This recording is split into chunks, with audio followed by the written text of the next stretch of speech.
Hey guys, okay, so I'm going to do the Because of YouTube beauty tag.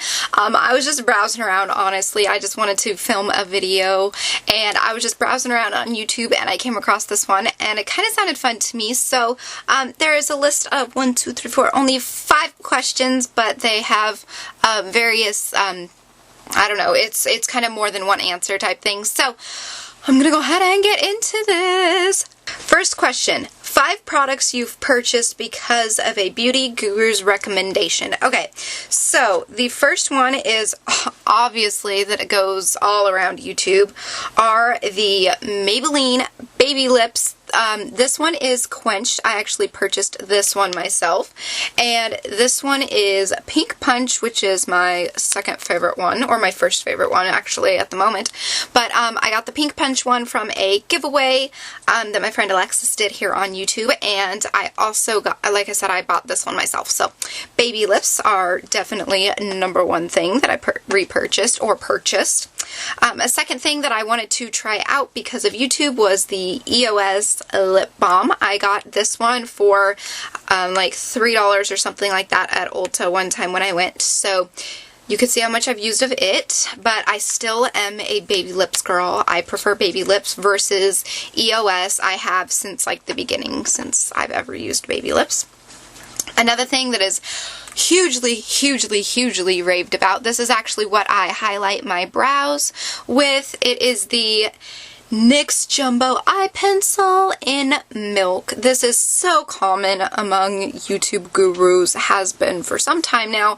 I finally got around to actually buying one a few months back, and I actually love this. I love this so much. I usually kind of focus more on the drugstore products that gurus show and everything because I can't afford the higher end things like Urban Decay and just Benefit and all those really higher end products. I can't really afford those, so I try to steer way closer towards the cheap drugstore products.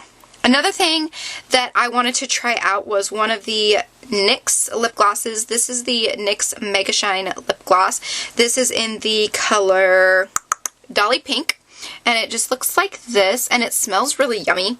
It actually kind of smells like cough syrup, which is really kind of gross, but I don't know. This color turned out to be a lot more darker once I actually started putting it on my lips than what I thought it was going to be. It wasn't so appealing once it was actually on my lips. I didn't want to have to go back and, you know, return it or anything like that, so I just kept it, but I haven't used it as much as I thought I would.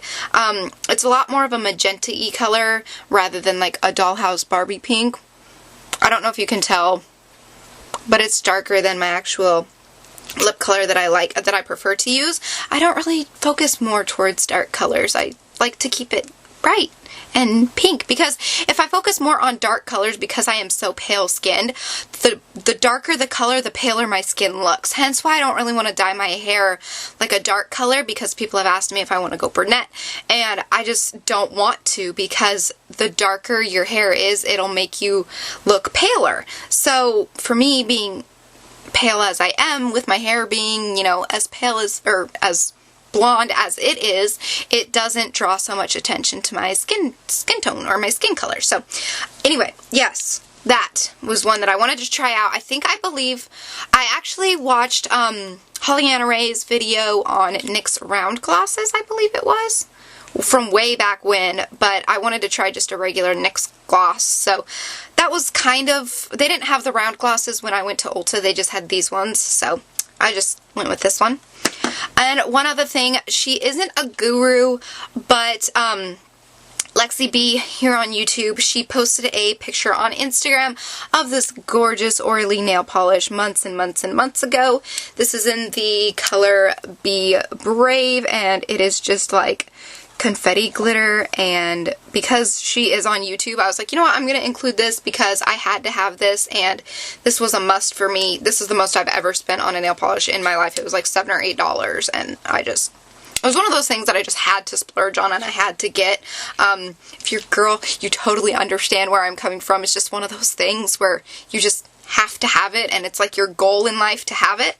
So, that's the 5th thing that I had to get. So anyway, moving on. Next one, 4 beauty gurus you would like to meet or have met. I personally have not met any YouTube gurus, but the number one YouTube guru that I want to meet is my friend Alexis here on YouTube. She is amazing. I'll post the link to her channel below. If you guys aren't already subscribed to her, you really need to, because she's just, she's amazing. I just love her to death. So, anyway, yes. So Alexis would be one. The second one would probably have to be Peachy Lude. I know he doesn't make any videos much anymore, but I would love to meet him in person. I think that would be so awesome. He was the first guru that I ever watched on YouTube. Like, his videos were like what inspired me to actually fully commit to making my own videos, and I really, really miss his videos. He's my favorite YouTuber pretty much of all time, and I just really miss his videos. I wish he would start making them again. But so Peachy Lude would be number 2, and I would have to say that the third guru that I would love to meet would be Graveyard Girl Bunny. She is one of the newer ones that I've stumbled upon lately within the past few months. I did not like her at first, I'll have to admit. I thought she was kind of just a little bit not my style, not my taste, but the more I watched her, the more I got to see her personality shine through, and that's what really, it's a hit or miss for me when it comes to beauty gurus. Like, they have to have that standout personality that makes them them. They can't just be sitting there in front of the camera just saying, oh, I love this product, I love this product. Like, they have to have a little quirky side to them. Like, if they're not fun, then I don't want to watch them. That's why I try to be fun for you guys. So anyway, she's definitely one of my favorites. And number 4,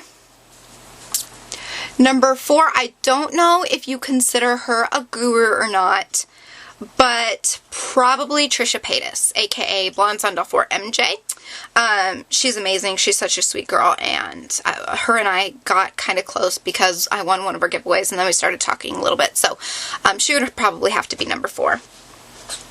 Next question. 3 techniques you've learned or changed. 3 techniques that I've learned. Okay, so I'm just gonna go right into the first thing that I've learned recently. Actually, I actually learned this recently, is when I was putting on my foundation and everything, just with a foundation brush, I noticed that under my eyes and like in the corners of my nose, or in the creases of my nose, it would be really, really, really like patchy or thick. When I went to go apply my powder, it just looked really, really cakey.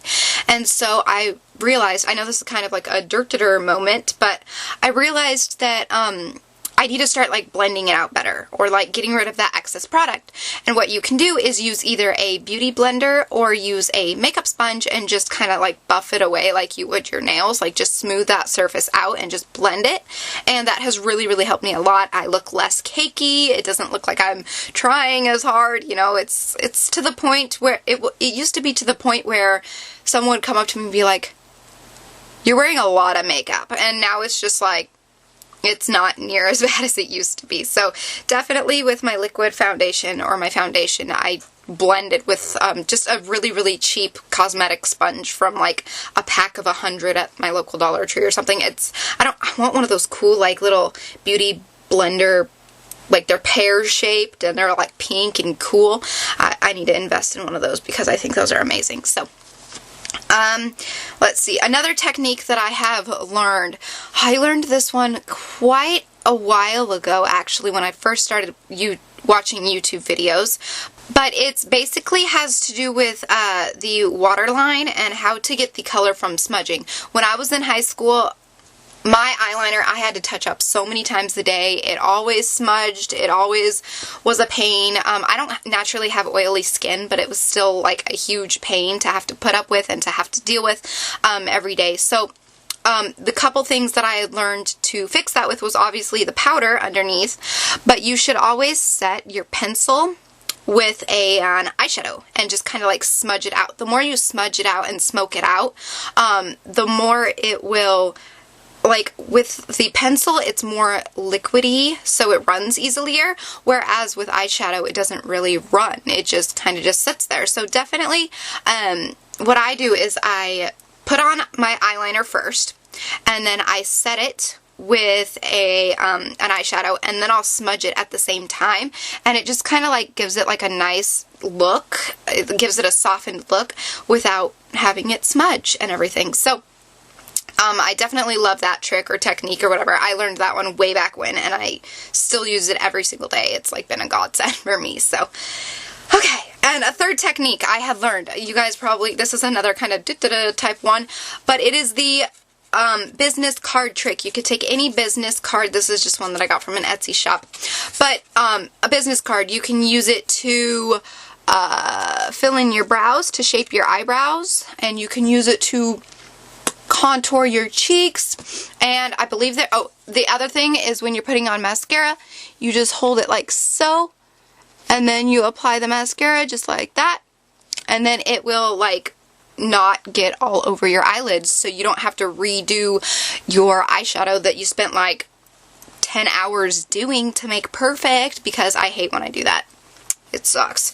So, next one, 2 friends you have made through YouTube. Alexis, my #1 YouTube friend on here. She is amazing. She is like my little sister, and I just love her to death. Again, you guys need to go subscribe to her. She doesn't have that many videos because she kind of got a new camera, and she's just trying to bump her quality up a little bit, but she's amazing. I just love her to death. So, definitely Alexis. And #2, I would have to say, if we're talking about gurus, I mentioned earlier that I had become friends with Trisha Paytas. Again, she's just so sweet. We don't talk like on a daily basis, but we did become friends. So I would say that she was a friend that I've made through YouTube. Okay, and the last question is, one video that has been the most helpful to you. I honestly, you guys, cannot choose one video. I seriously can't. It's like physically impossible for me to choose just one single YouTube video that has helped me in the beauty department or anything similar to that, whether it's hair, makeup, nails, whatever. I seriously cannot just choose one. It's like near impossible for me. So I'm gonna have to leave that question kind of open, because I can't choose just one. All of them are helpful to me. I learned so much from just sitting and watching YouTube videos for like an hour a day. It just helps me. It helps me so much. Anyway, I'm just gonna wrap up this video. Thank you guys for watching. I tag all of you guys to this video if you are either a YouTube guru yourself, or if you watch gurus or are a fan of gurus. And yeah, I think that is, like I said, going to wrap it up. So I hope you guys like this. Like I said, I tag you if you do this tag or have already done this tag. Post it as a video response below. I will also list the questions in the description box. You can leave your answers in the comments. That would be awesome too. I love to hear about new gurus that like I haven't stumbled upon yet. So please list those below, and any suggestions or anything like that, please let me know. And that's, yeah, I will talk to you guys in my next video.